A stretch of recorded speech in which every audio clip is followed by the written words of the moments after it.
لما بتكون أول مرة ليك تسافر من المطار بتبقى عايز تعرف الخطوات اللي بتتم في المطار لحد ما تركب طيارتك.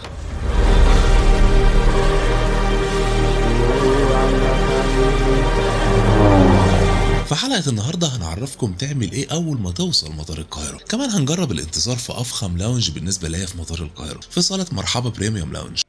اللاونج هو استراحة أو صالة بتقدر تستنى فيها الطيارة بتاعتك، وبيكون عندك كل حاجة، أكل، مشروبات سخنة وباردة وحمام، وفي بعض الأوقات شاور روم كمان، وإنترنت وكراسي للمساج. إحنا موجودين في مرحبا بريميوم لاونج، واللي بيعتبر أكتر لاونج في مطار القاهرة مميز بالنسبة ليا. خلونا نفرجكم على مستوى الأكل. حاليا إحنا في وقت الفطار، واللي بيقدموا فيه فول وفلافل كأكل شرقي يعني، وبيض سكرامبل وهوت دوج ومختلف أنواع الجبن والكرواسون وعصاير وأغلب أنواع الخضروات والفاكهة. خلونا نحضر طبق متنوع كده ونقعد ونجرب ونقول لكم مستوى الأكل عامل إيه.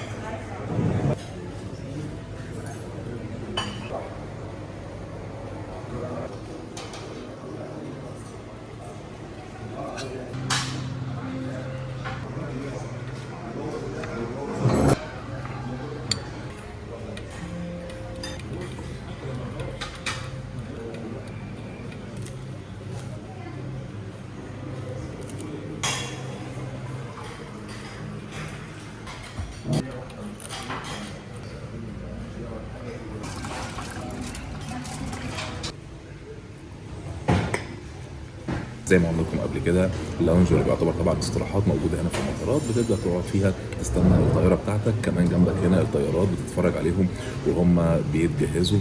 على ما الطياره تجهز طبعا بتقعد تقضي الوقت دوت، تاكل وتشرب حاجه. احنا طبعا دخلنا في الوقت الحالي وهو وقت فطار، فجبنا الفطار اللي قدامكم دوت زي ما انتم شايفين. دخول اللاونج بشكل عام بيكون عن طريق الكروت البنكيه، اللي هي طبعا بتكون كريدت لفئات معينه، واللي بتسمح لك الدخول عدد معين من المرات في السنه. الاجراءات خلصت وتخلص بسرعه المره ديت، بالرغم ان كان في طوابير كتيره. خلصنا وجينا هنا قاعدين مستنيين الطياره. شويه كده هتلاقوا الطياره الاماراتيه موجوده قدامنا وبيتم تجهيزها وهنصورها ليكم طبعا. كمان مع الفطار هنا الاورنج جوز دوت، واللي طلع طبيعي وبيور مفروض سكر، ودي يمكن احلى حاجه فيه. كمان معانا هنا في الفطار الفلافل ديت، اللي طبعا تعتبر اكله شرقيه لازم تتقدم في الفطار المصري. واكيد الهوت دوج دوت كان الطعم بتاعه مميز جدا جدا جدا. احنا هنا بنتكلم عن الفلافل اللي هي الجاهزه اللي هي بتاعت الشركات، بس طبعا مش وحشه قصاد ان انت قاعد هنا. اكيد مش هيجيبوا حد يعني يقلب طعميه هنا طبيعيه. واحده كمان من اكثر الحاجات المميزه هنا هي الطماطم يكون عليها موتزاريلا دي. المره دي الفطار بيعتبر مميز جدا. السوسيس النهارده رائع رائع رائع جدا، غير خالص طبعا الانواع اللي هي بتتباع تحت اسامي شركات كتير يعني. طبعا دي مش اول مره نصور اللاونج ليكم. طبعا اللاونج اللي ما يعرفش مفترض ان كمان بيكون فيه حمام، في شاور كمان لو انت محتاج تخش تاخد دش، بحيث ان انت تبدا اليوم بتاعك من جديد. وطبعا زي ما قلنا لكم او زي ما انتم شايفين، الاكل والشرب لو وقت فطار هتلاقي هنا الفطار، ولو وقت غدا هتلاقي هنا الغدا. كمان هنا هتلاقوا انواع الجبن ديت واللي بتكون مميزه جدا، والرز بلبن اللي عليه صوص المانجا اللي قدامكم ده. اللاونج بشكل عام او صالات الانتظار بتكون موجوده في المرحله الاخيره، بعد ما بتخلص طبعا كل الاجراءات بتاعت التفتيش وختم الباسبور. بعد ما بتختم الباسبور طبعا بتقدر تخش الصالات المختلفه. الصالات طبعا كلها هنا انواع مش زي بعضها، يمكن افضلهم طبعا الصاله اللي احنا موجودين فيها ديت، واللي هي اهلين بريميوم لاونج، اللي بتبقى قاعد وقدامك الطيارات وهي بتتجهز زي ما قلنا لكم قبل كده. جينا لاهم فقره موجوده معانا في اللاونج، وهي كرسي المساج الجامد اللي موجود معانا ده. والنهارده طبعا ما فيش ضغط عليه كبير، هو مجاني، لكن انت طبعا بتحتاج ان انت بتحجزه لو حد قاعد مكانك. بعد ما بيخلص ال 10 دقائق بتخش انت وتبدا تسترخي وتستمتع بالجمال اللي احنا فيه ده.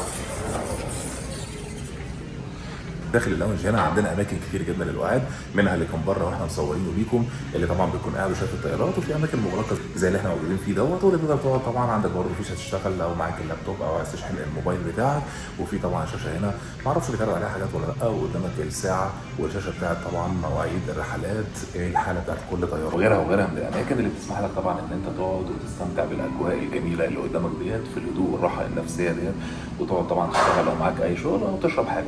خلونا نقوم طبعا نشوف حاجه نشربها، سواء حاجه سخنه او ساقعه. غالبا هنعمل حاجه سخنه. يمكن واحده من امتع الحاجات اللي بتشوفها وانت قاعد هنا هو العمليات الارضيه المختلفه لتجهيز الطيارات قدامك وسحب الطيارات بعد ما بيتم تجهيزها. الموضوع بيكون ممتع جدا ومختلف.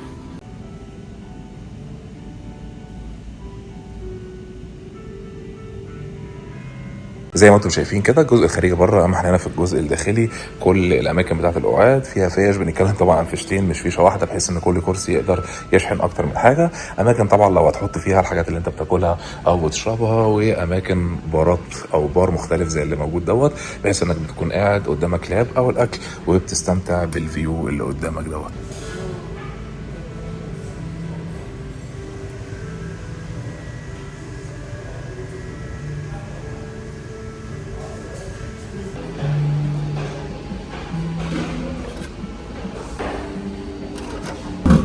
طيب خلونا نشوف حاجه نشربها، غالبا هنشرب كابتشينو.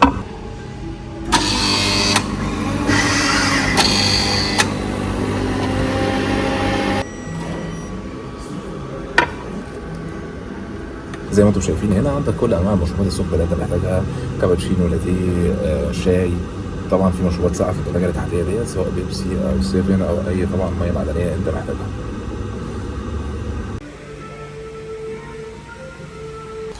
وزي ما انتم شايفين ده شكل الحمام هنا ومستوى النظافه بتاعته، مختلفين طبعا عن اي مكان تاني. كمان من الحاجات اللي موجوده هنا وهو الاسبريسو. خلونا نجرب شويه اسبريسو كده نفوق بيه قبل ما نطلع الطياره.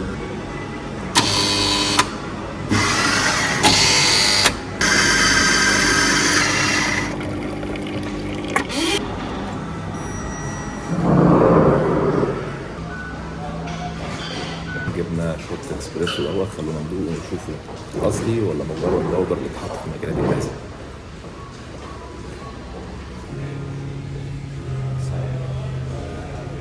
ميعاد الطيارة خلاص فاضل عليه 45 دقيقة، علشان كده لازم نتحرك ونبدأ نتجه للبوابة. خلصنا اللونج، احنا حاليا في المكان اللي بيودي على الجيتس او البوابات المختلفه لكل طياره من الطيارات. احنا الطياره بتاعتنا بتقف في اخر جيت، فهنمشي المسافه اللي انتم شايفينها ديت، لكن طبعا الموضوع سهل شويه لان في سيول زي اللي موجوده ورايا دي. رحلتنا هتكون على شركة طيران الإمارات وطيارة الإيرباص A380. واللي يا ترى هتكون رحلة ممتعة ومختلفة عن أي شركة طيران تانية ولا لأ؟ ده اللي بإذن الله هتقدروا تشوفوه معانا الحلقة اللي جاية. كنت اتمنى طبعا نشوف شركه طيران تانيه نجربها.